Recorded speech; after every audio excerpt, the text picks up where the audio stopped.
You're rolling. What is your favorite part of maple sugaring? Maple sugaring. My favorite part is that it's the end of winter and the beginning of spring. You can watch nature wake up. You can see the robins and the redwings come back, the spring peepers, the ducks, and the geese. We'll be seeing some leeks and mayflowers at the end of sugaring. So it's kind of a special time of year. Probably the most favorite part is that family and friends are working together to make the first crop of the season for us. We're a dairy farm, so we make milk and grow hay and pastures and stuff, but this is our first crop, if you will. What's your favorite part? The time that we get to spend together as a family. This is enjoyable. We all get a part of it. Okay. What is your best maple sugaring story?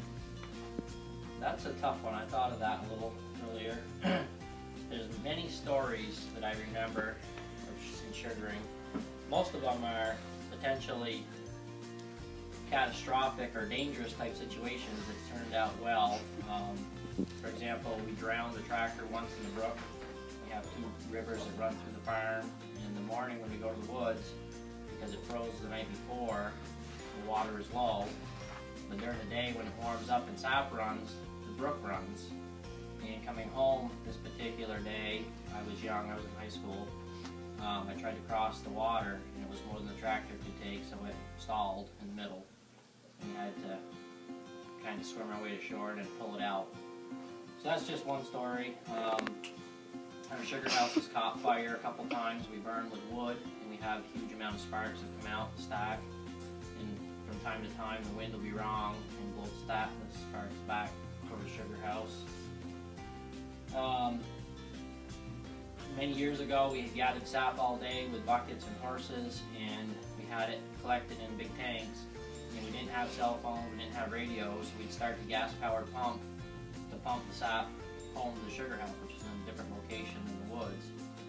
And unbeknownst to us, the line underground had broke sometime, and we pumped all that day's worth of hard work down the brook. So we had gathered 14 tubs that day, and it was a big run of sap, and most of it ended up going downstream. We never got it to the sugar house. That was back in my earlier days sugaring. More than once we'd be gathering with the horses at the end of the day up on the ledges. We'd go down over the bank to collect some sap with our pails like you guys do in school. And you'd be outside of the horses. The horses are very smart, and they knew that it was about the end of the day, and they knew where home was. And on more than one occasion, when you came back to dump your sap in the tub, the horses and the gathering tub were gone, and typically they were back at the barn waiting for us. So they headed home without us, in other words. That happened a few times.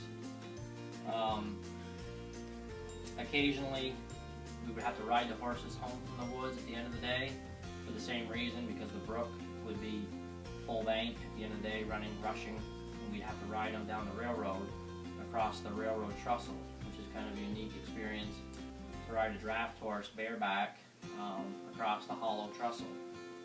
But usually by that time of day the horses are so tired and weary and just want to come home. They're well behaved, easily behaved, and so they would just trot across the trestle. You didn't have to steer them, they would just know where to go, and you'd kind of take a little nap on the way home. What's another story? Those are all little stories. Little story.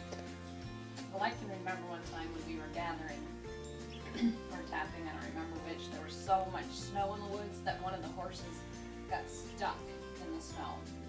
The snow was so deep when they were pulling up the hill that Sally, which we don't have anymore, she just bottomed out and the snow was way up to her chest.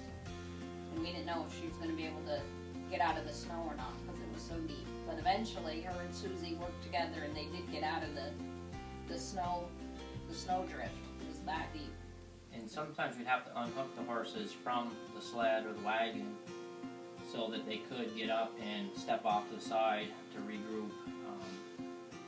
Remember that the horse is an animal, so there are limitations to what she can do or they could do. But they would also do amazing things as a team. Another time is when we were coming back from gathering, it was just John and I, and we were coming back from what we call the old sugar.